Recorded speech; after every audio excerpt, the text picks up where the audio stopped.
definitely been times I've felt like I haven't done enough, and then I've done enough, and I haven't made it in both times. So I guess it's just for me where my mindset's been at in both those scenarios. You might be performing at your best, but there could also be someone in your squad or team who is performing just a little bit better than you in your position. And it doesn't mean that you're playing any worse, but maybe just at that point of time in the team, you're not the best fit. I love winning, but it's more important for me the people and the feeling I have that I'm doing the right thing.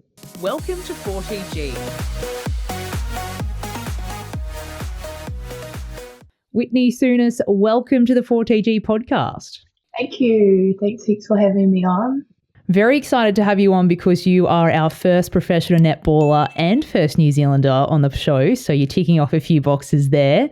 But most importantly, How are you enjoying life on the better side of the Tasman? No, it's been really cool. I'm loving it in Sydney. Definitely a big city compared to where I'm from, but so much to do here. My teammates are lovely, so it's all just been like kind of seamless and really, felt like home away from home. That's very good to hear. So for the listeners who don't know about you, I'll give them a brief overview of all the things that you've achieved, which is a pretty extensive list. So you grew up in the North Island playing netball from a very young age, and you were earmarked for a bright future with your elite speed and agility and your game vision, which set you apart from the rest. It also led you to representing Pulse in New Zealand's ANZ Premiership and representing the New Zealand Ferns on multiple occasions since 2017, including the 2022 Commonwealth Games, the 2023 World Cup, and you were also part of the Fast Five Ferns team who won the World Series title. So you can definitely see that the Giants were in the right, making you jump on the plane and come over to the sunny Sydney side. But I'm sure like any athlete's career, it hasn't all been highlight reels and smooth sailing. And, you know, you've overcome major injuries yourself and you've missed out on selections and openly have battled with mental health along the way. So I know that your story is going to give listeners a lot of value. And especially I want to touch on today around how you kept going through non-selection and came out the other end very, very successful. It hasn't been the easiest road, but no, definitely where I am now. It's all, I guess, brought me to being here in Sydney today. So, yeah. That's it. All part of the journey. But let's go back to the very start of that journey. What was life like growing up in New Zealand, and how much of a role did sport and, I guess, netball play in your childhood? Yeah, well, I started playing netball when I was 8, and netball was very much in my family. So my older sister played, my mum coached. So I grew up going to the netball courts every Saturday, going to my sister's netball trainings and things like that, and tournaments. So it was kind of only meant to be that I was going to play netball as well and follow in my sister's footsteps. And I started playing in Porirua for a club called Norths, which is a club really close to my heart because that's kind of where it all began for me. And from then I just kind of played, and I played other sports, but I guess netball was the one that kind of stuck with me, and that was the one sport I knew that I wanted to play. And I just wanted to be like my older sister, to be honest. So I just followed what she did and kept playing for school and then club. And then as I got older, got into more teams, more opportunities and pathways came up. So yeah, I kind of went with it and just enjoyed it. So it's what I love doing and it brought me here. It's always interesting to hear when you've got older siblings that the younger ones often always try to be them. I know I tried to be my sister because she was good at sport, and then it's often the younger ones who then continue with sport and take it along the journey and often, you know, outshine their older siblings who are once their heroes, which we love as younger siblings. But being so good from a very young age, you hear about a lot of young athletes who are labelled as, you know, the ones to watch and who are going to be the next big thing. So when did netball for you stop just feeling just like fun and something you do on the weekend to thinking, okay, I'm really good at this and I've got sort of expectations to make it to potentially the Silver Ferns one day? I think the turning point for me would have been in my last year of college. I had always wanted to play netball for a very long time, and it was sort of a dream of mine. But I think that would probably be the moment where I made the New Zealand secondary schools team, and I had been trying to make that team all throughout my college years, but I hadn't. So my very last year, I had one more shot to make it, and I did. And I think from then it was kind of like representing New Zealand um, opened up a lot of pathways, a lot of selectors looking more at you, and then I was able to play for be a training partner at the Central Pulse team in Wellington. So that opportunity came, and then from there, I think I was like, okay, I can actually do something with netball. It won't just be something I kind of do for fun. Well, obviously it is fun, but something I do just cause, but actually have a purpose behind it and think I can make this a job. So yeah, probably my last year of school, I was like, okay, put my foot down and see what else I can make of this sport.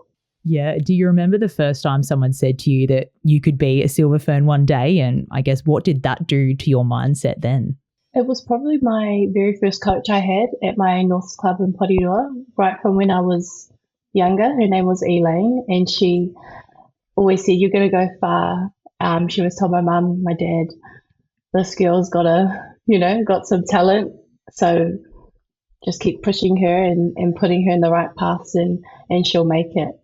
So yeah, that was probably the one person from a very young age that thought I had it. But back then I was obviously a little kid, like, oh, I'm just playing this sport because it's fun. But she always believed in me, and even to this day, she reminds me that that's very much what she told me from me and my family from a very young age. Yeah, we often talk about how important our support network is in allowing us to achieve our dreams and reach our pinnacle in sport, whatever level that may be. How important do you think that support network was for you in reaching your goals? Yeah, super important. Family is a huge part of my life, and having people around that always supported me. I guess my parents, my mum especially, who took me to training very early hours of the morning when I couldn't drive, had other commitments, but they're always there to support you through the good and the bad. And, like I wouldn't have been able to do it without them. Even my older sister just backing me, even when I thought, oh, I don't know if I'm going to do well at college, making the team or anything like that. But they just always believed in me and always backed me. So that kind of pushed me to push myself and believe in myself. So even my coaches back, like I mentioned, Elaine, having someone like that put time into me throughout the very young stages of my netball career, my netball journey, I guess. I wouldn't be here without them. So it's not something I've achieved alone, but something I'm grateful to have had really good people around me from a young age. Yeah, there's something so special about that support network. And, I can speak for myself that my family have been my biggest supporters from day dot. And, oftentimes when you don't get selected in a team or you're not performing well, they're just sort of your North Star to bring you back to why you do it in the first place and reassure you of your worth as a person, not just as an athlete too. So I think a lot of young athletes can really benefit from having a support network and allowing people in and allowing you to help your dreams as well. But on the flip side of that, especially in small elite environments like New Zealand netball, non-selection isn't just about missing a team, right? It can almost feel like a bit of a public statement about your value as a player because everyone knows who's who and who made the team and didn't. So have you yourself had moments where you've been selected at the highest level and then moments where you've been left out? And can you take us to one of those really painful non-selection moments that stands out to you? Yeah, well, I'll probably talk on a very recent moment I've had. So I didn't make the Silver Fern squad for this year, which was pretty hard because it was a hard sort of season for me. I think I had just come back from rehabbing my ankle as I had surgery last year in December. So I kind of came back firing, really happy that I had rehabbed really well and I was ready to return to the court. So that was good. But throughout the season, I guess, just felt like I kind of wasn't playing, I guess, my game. As an athlete, if you're playing and you're on and you feel, like I'm playing well. But I didn't really, I don't know, it was just something maybe about my netball, where I was in that part of my like training, I guess, and just feeling like that. So yeah, and then I didn't make the squad. So it was a hard time because I felt like I disappointed my family. Like I think ultimately I was just, that was the first thing, was like, oh my gosh, I feel really bad and really sad that I can't share that with them, because I know that that's just what they want for me, is me to represent my country and me to, I guess, excel. So it was hard because I've been kind of in and out of the squad for a while, but kind of really hasn't solidified my spot, I feel anyway. So I guess after not feeling that my netball was going too well this year and then not making the squad, it was kind of just a whole bunch of emotions and things I had to navigate. Yeah, just through the disappointment and feeling guilty that I wasn't good enough, or am I going to make it again? What are my family going to say? But they fully have supported me, and I guess that's just me as a person feeling like that. But they were fine. Like obviously they love and support me no matter what. So and it's just kind of, I guess, not having that job. Like I'm not playing for New Zealand this time around, and that's kind of the income and the job I have over this period of time in the year. So it's like, what do I do next? Like, what do I have to fall back on work wise, because my pole season has finished and now I don't have anything in this period. So it was a lot to think about and a lot to have to deal with. So it was just a lot.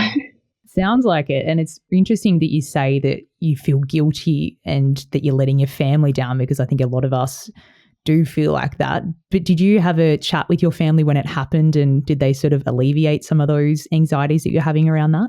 Yeah, my family definitely were very, like they listened to me, and they just made sure that they told me that they were here for me, and that it's not a disappointment, because through the highs and the lows of my sport, they'll always be there. So it didn't make me feel like, oh my gosh, I've let them down. It was more, I guess, a change of mindset for me, that my family is still there. And that's kind of my constant outside of the sport.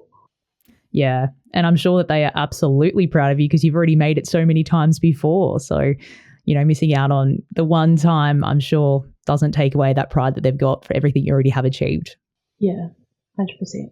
Selection at the elite level is like the margins of being selected and not selected are tiny, right? It can just be one coach's preference, a slight game plan shift, or a bad trial that can change everything. It's not necessarily a simple equation of work hard and you're guaranteed to get a spot, because it's often political and subjective and has more tangible things along those lines. Can you tell us about your experience with that? And have you had to make sense out of it when you felt like you've done everything right, but you still got a no?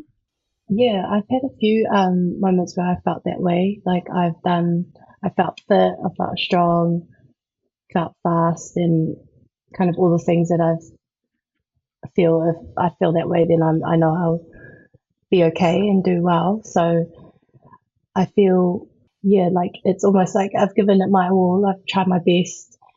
And at the end of the day, it's not up to me. It's up to whoever's selecting me, or who the coaches and things like that. And sometimes when you give your all, it's not always going to be you're in the team, which seems a bit crazy, but it might be you're not the fit for that squad in that time, or I guess everything happens for a reason, and I strongly believe that. Like something else might open up, like me not making the squad for the Ferns this year. It opened up this path for me to come to Sydney and play, and it might have happened still if I had made the squad, but I never know that. I just see it as like that door closed this year, and then something else open up. So I feel like for me, if I'm given my all and I know that I've done everything that I possibly can, then I'm happy with that.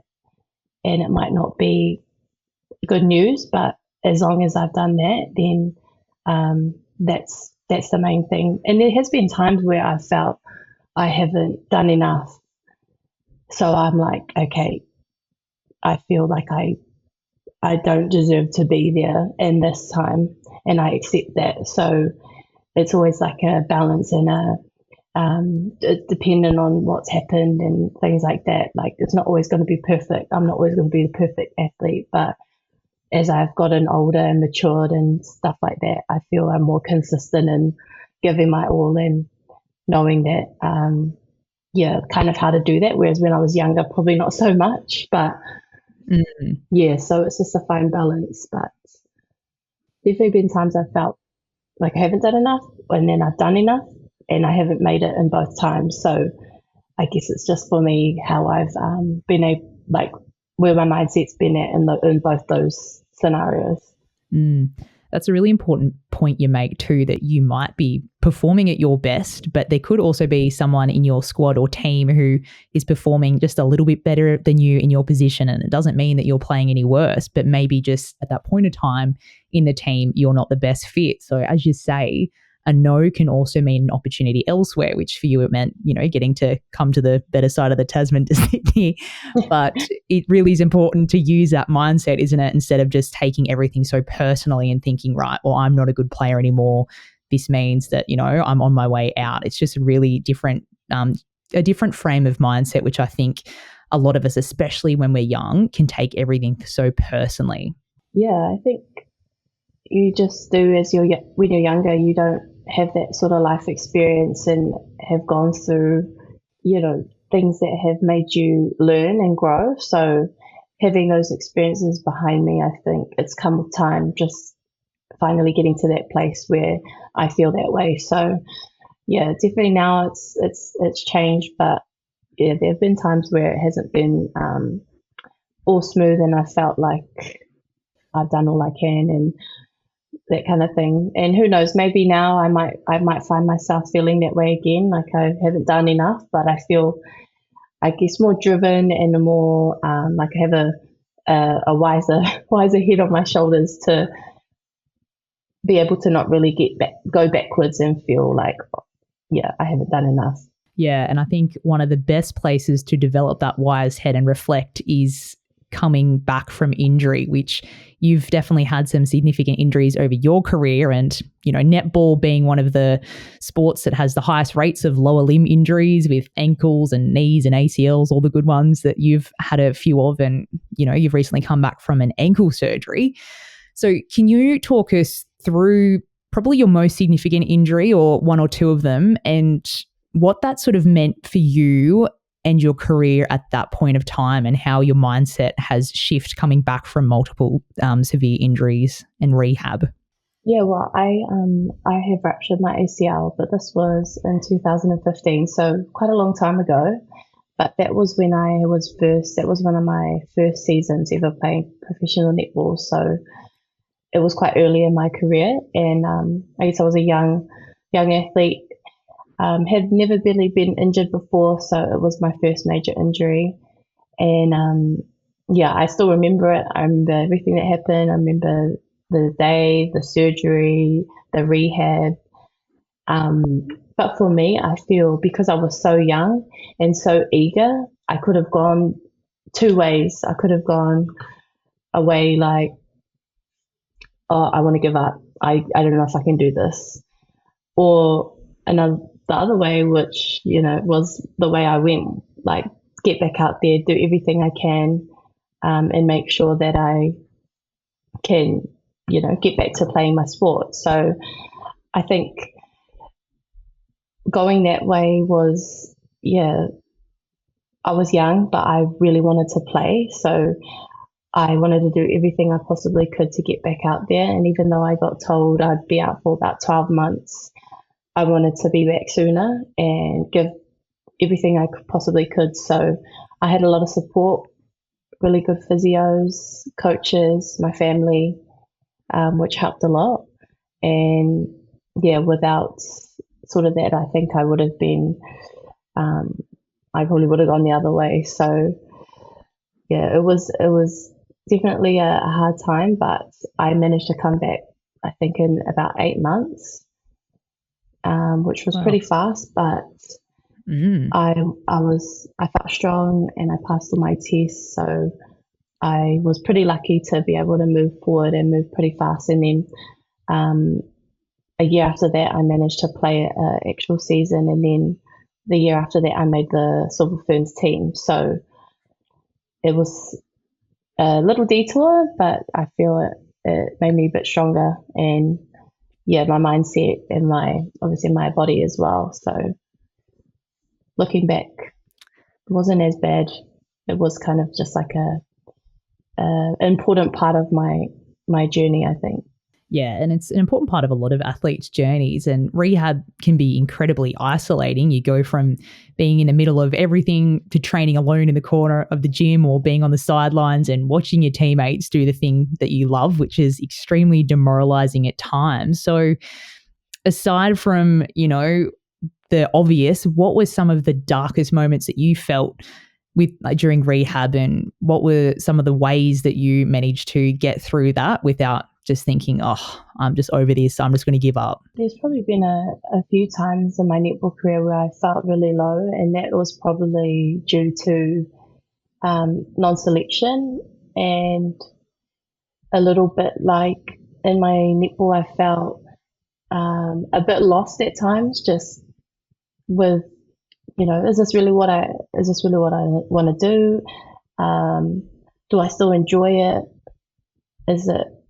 But it's like everything to me, because this has been part of my life for a very long time. So it's hard because it's such a big part of me, and it's sometimes all that people identify me as is just a netballer. Knowing I am more than that has been really important, and having a balance, because yeah, it's taken me to some really dark places. So I'm lucky with a lot of support. I've been able to overcome that and kind of get past those moments and reflect and know that I'm not just a netballer, I'm more than that.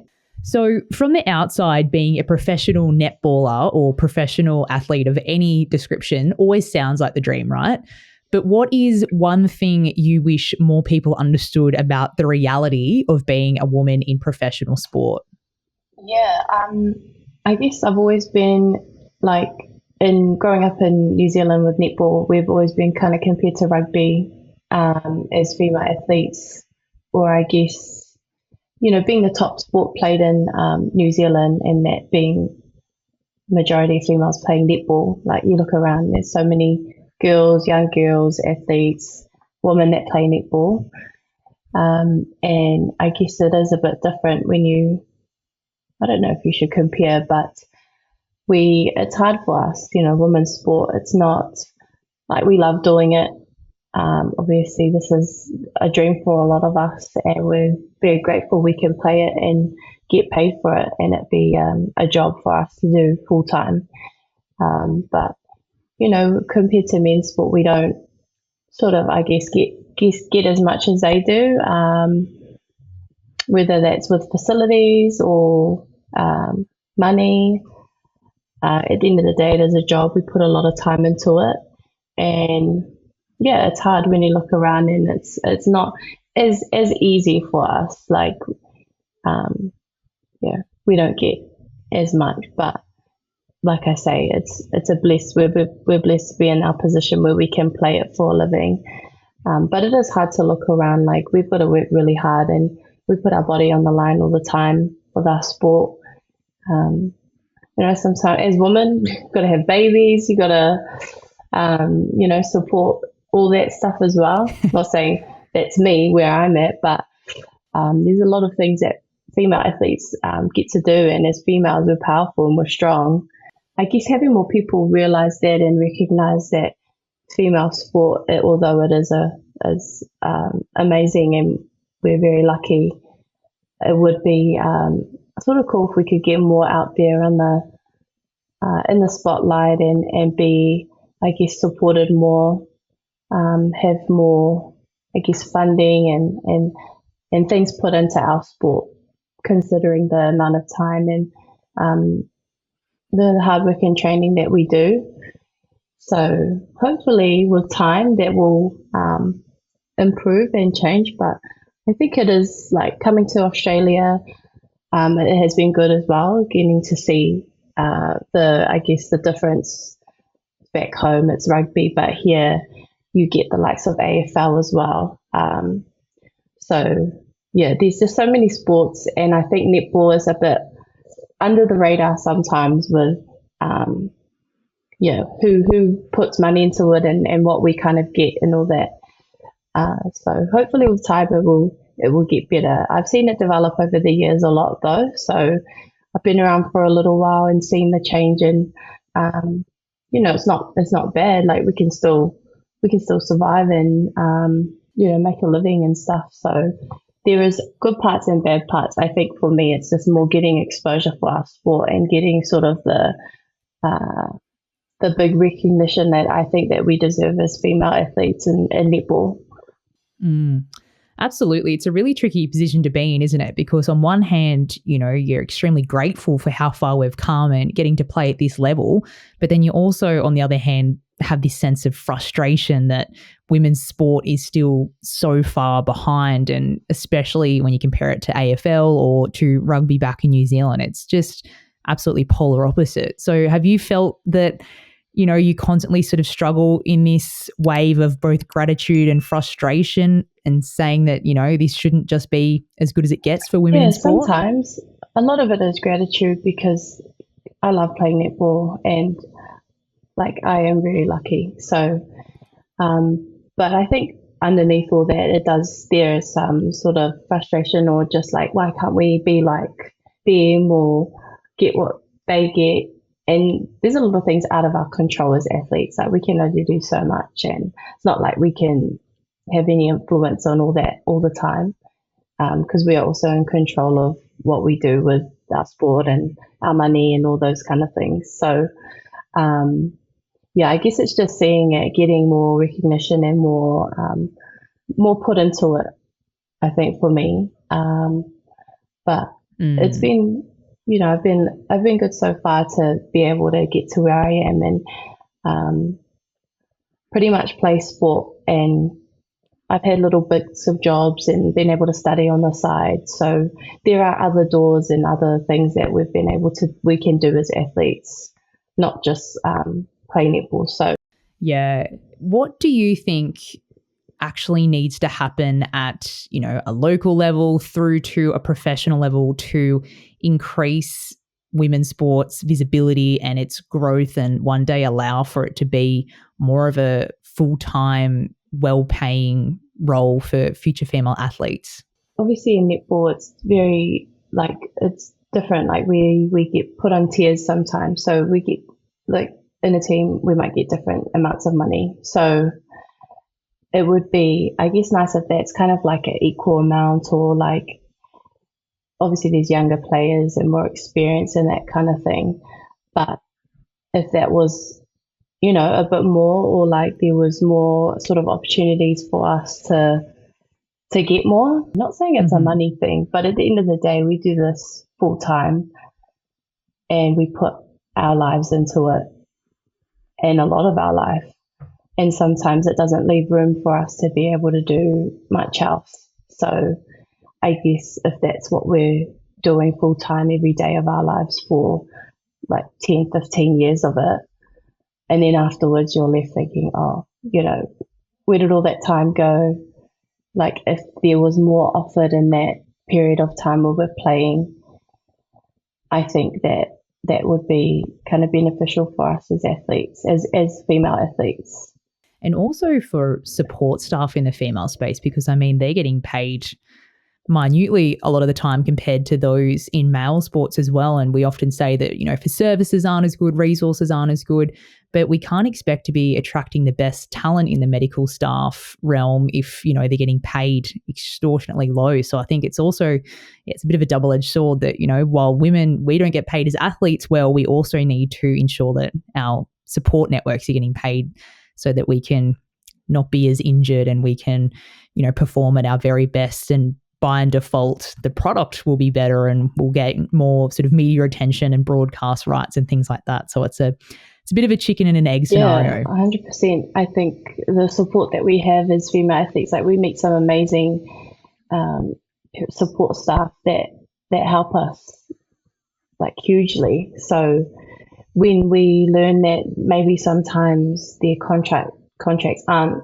full ones, or they have to work other jobs as well, but they're investing so much time into us to be able to do what we do, and to know that maybe they don't get paid as much as, say, a support staff working in a male sport or a male dominated field. Like it's hard, because like these people help you, and you are worried about obviously yourself and other players in the same situation as you, but you get people supporting you who they're struggling too. It's not easy for everybody. So it would be nice to see a change in that. Just people getting who are deserving of getting more, and with the help and the support that they offer and that they give us, because without them we wouldn't be able to do our thing, and without us there would be no netball. So it just seems like sometimes you go around in circles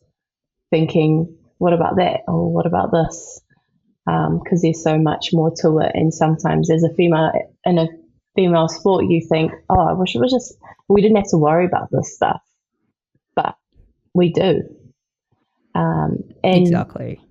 Not being men are lucky, this and that, but they don't have to worry about any of it. Like, this is always a topic that comes up in female sport. Exactly. And I think it shows that there is such a role for commercial businesses and sponsors to really step up and start putting money into it as an investment. And of course, like any good investment, the returns will come over time. They're not going to come overnight. But without money, women's sport can't flourish and it can't grow, because, as you say, we want to get to a stage where we're being paid what we're worth in terms of value, and that our staff are being paid what they're worth in terms of value. And without money, unfortunately, we're going to be in a sticky position where we're sort of stagnating, which is the polar opposite of what we want. Now, you are extremely resilient in what you've already said about not making teams, about overcoming injuries. I really want to provide the audience with some practical takeaways that you use to overcome things when they're feeling very heavy, whether you've just been injured, you haven't been selected, you're under immense pressure. What are some of the actual tools that you go back to, whether it's journaling or meditating or anything tangible that you think the audience could benefit from? Yeah, I've had a lot of I've been lucky over my netball career. I've had a lot of like athlete support who referred us to sports psychs and things like that. And I work quite closely with a lot of them. And I think one key thing that I really turn to, and when I'm finding myself kind of in a stuck place, or like a bit lost in life, in netball, wherever, I did this journaling task, and it's like you rate yourself out of 10 if you enjoyed something, out of 10, or if you achieve something, out of 10. And you rate yourself doing little tasks, like it could be walking my dog. Did I achieve something? Did I enjoy it? Rate myself out of 10. Training, did I enjoy it? Did I achieve something? Rate it out of 10. And sometimes some things won't be as enjoyable, but I enjoy both those things, walking my dog and training. But like, it could be doing admin or something. I didn't really enjoy it, but I achieved something.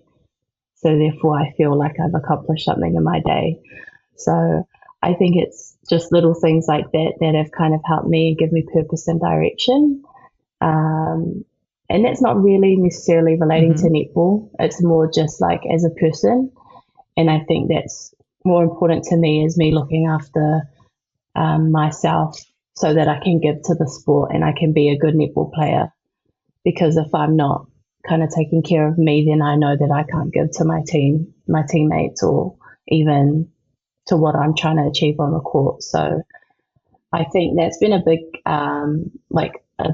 kind of shift for me, is just doing that little task. So journaling, Also, faith is a big thing for me too. So a lot of prayer, a lot of just relying on sort of my faith and my family to help me through those times as well. Not just going back to myself, but through prayer and through turning to people and asking for help. It's not easy to ask for help, but I think that it's important to, especially when you've got nowhere else to go, because then you just find yourself getting lower and lower and kind of going around in the circle. So, yeah. Yeah, some really good points there. And I think really bang on about lighting other areas of your life up in order to be the best athlete you can be. One of which I've seen you are a DJ outside of netball. So tell us a little bit about that. That sounds like a very exciting journey that you're on in that space. Yeah, I DJ on the side. So I actually went to DJ school in 2020 or 2021. So I actually studied it, and not many people know that you can study DJing, which is a funny thing. I picked it up as a hobby in COVID. And then I thought I had a lot of sort of mates who were DJs and kind of pushed me to do this course. So I was like, why not? And then it turned into doing gigs, doing sort of weddings, 21st. And then recently, just last weekend, I actually got to DJ at the 5-5 netball tournament, which was really, really cool. It was the biggest thing I've ever done, like DJ-wise, in a stadium, in front of lots of people. So it was a big event, but it's definitely cool. It keeps me balanced. I love music, so it's important for me to have that sort of outlet and have something else to get my mind away from netball. And it's very different to netball. Like it's like opposite. Like music is very much in netball. You know, we love music when we warm up, and obviously at our games we need it. So I guess being on the other end, not being on the court, but being on the side, it was kind of funny in the weekend actually, getting to DJ and then watching my mates play rather than being on there with them. Yeah. What did you feel more nervous about, being on the court playing or being on the court DJing? It's an interesting one because it's a different type of nerves. Like, I guess with DJing, everyone's waiting on you for the music. Like it's only me. Whereas on the court, I've got my teammates around me, so I've got them to help me with nerves and like calm me and like to turn to. Whereas when it's DJing, it's just you on your own. You got nobody else. Like everyone's waiting on you for the music, and if it's bad, then it's pointing the finger at you. So it's a different nerves for different reasons, but I like to embrace it and just like go with it. I do get nervous doing both, but yeah, it's different, different type of nerves. Yeah, I bet you miss the team aspect, I guess, because all pressure is on you, hey? Yeah. So over your career, how do you think your definition of success has changed? I think success for me is like, am I happy? Do I feel like I'm in the right place and giving everything I can? Like that's success to me. It is winning and, winning with my mates alongside my teammates. And, but I think for me, it's a lot deeper. Like it's about the connections I have with people, the people I meet along the way, and like enjoying being in the presence of amazing athletes and people, and getting to look beside me and see that it's not just like, oh, we're playing this sport, but like I care about you as a human, and like we're doing this together because we have a common goal of achieving something. So I think for me now, where I'm at in my career is like, am I really enjoying this truly, and is it where I'm supposed to be? Like it's I love winning, but it's more important for me the people and the feeling I have that I'm doing the right thing. Because if not, then I don't think that's success to me. Like if I'm winning with people that I don't have a connection with, or we're just kind of going through the motions, like, yeah, it's a lot. It's a bit of a deeper, more personal meaning for me, I think. That's interesting to see the evolution of how your definition of success changes as you get older. What would you say to a young up and coming female athlete who currently is struggling to get selected or is injured or is also struggling with the pressures of success? What would you sit back and want her to take away from this episode? There's a lot of things you could say that could be cliche, like you go through the hard stuff, but you'll overcome it. But I think that's truly what it's about, is that your journey is going to be yours. Like it's nobody else's. All the things that you go through, you have a decision and choices to make with how you deal with it and what you do in those moments. And at the end of the day, everybody's going to remember you for, I guess, I see it as the way that who you were. Like, they'll remember what you did, but how did you handle situations? Did you handle them with grace, or did you give up? Like, I think if anything, it was just to stay true to yourself. Never steer too far away from that, because then you lose your purpose and direction in what you're actually trying to achieve.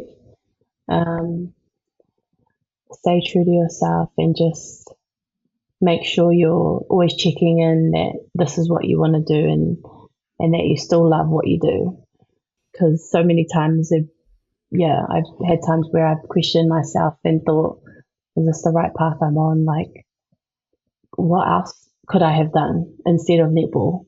But it's always been that one constant. So I've always come back to it. Like, I think if it wasn't for me, I would have kind of not been here talking to you today. So I think, my main things I would share with young people is just to stay true to you, just check in with yourself and stay passionate about the things that you love. And if not, then there will be other things. And when one door closes, there's always something else. So, like, just always believe and don't give up hope that there's something better coming, or everything is happening in the right way, even though it might not seem that like that in the moment. Ooh, gave me goosebumps then. I might have to hire you to be my life coach. Some great advice. On the flip side of that, if you could go back and talk to 16-year-old Whitney, what would be the one key thing that you would tell her?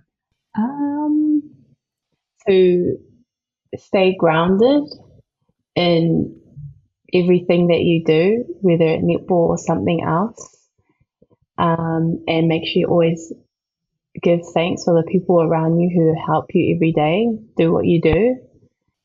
I feel like I would tell her to start earlier thinking about what you want to do outside of netball. Because, like, it's so important. I think I sometimes haven't felt like in netball we've been supported in doing things outside of the sport. Like, it's very much just netball, netball, netball. So, like, for young people, man, I feel like it's just like, find something else that you love, whether it's study or like DJing, something that you have to keep you balanced. I feel, because when I first started playing, I was my first year of uni, and playing professionally, and I started uni, and then I stopped going to uni, and then for ages I didn't know what I wanted to do. But, like, reach out and find support early and find what you want to do, because that'll help you outside of the sport. You can't just invest it all into netball. So I would probably tell myself that, because I'm at 30 now, still unsure what path I'm going to take, but I have things that I have in my mind. But if I had done that a bit earlier, I think I probably would have known a bit more right now what I wanted to do, for sure. Yeah, no, it's definitely career transitions and education and awareness around that is so important for athletes, because, as we said, at any stage, it could be the end of your career and you've got to have something to fall back to and something that gives you as equal amount of purpose and lights you up. So, Whitney, finally, sport has obviously given you so much besides a career, right? It's given you lots of life skills. It's given you opportunities. You've met so many people. Why do you think it is so important that we keep girls and women in sport for longer? I think sport just there's so many pathways, so many people you meet. There's so much that it can bring you if you stick with it for a long time. Like the amazing people I've met, the opportunities that have come about, like even DJing. If I hadn't had netball connections, I wouldn't have been able to do that gig in the weekend. So I think it brings a lot, and a lot of connection, a lot of networking, and also you just get to play sport and enjoy it. So as long as it's something that you love doing, I think that people, if you're playing now, then should try and play for as long as you can, as long as it's something that you love doing. Because like I say, so much has come from it for me personally anyways, and I've been grateful to kind of have met some really close friends along the way, like people that I would say are my friends for life, and some amazing mentors and coaches that have helped me just not on the netball scene but off the court as well. Yes, it certainly gives you a lot more than just a game, that's for sure.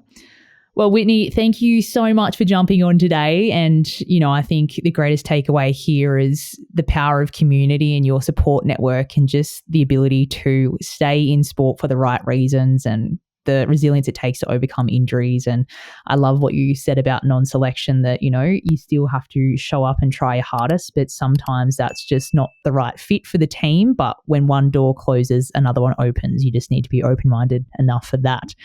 So good luck in Sydney with the Giants. We'll be keeping our eyes peeled. When does the season kick off?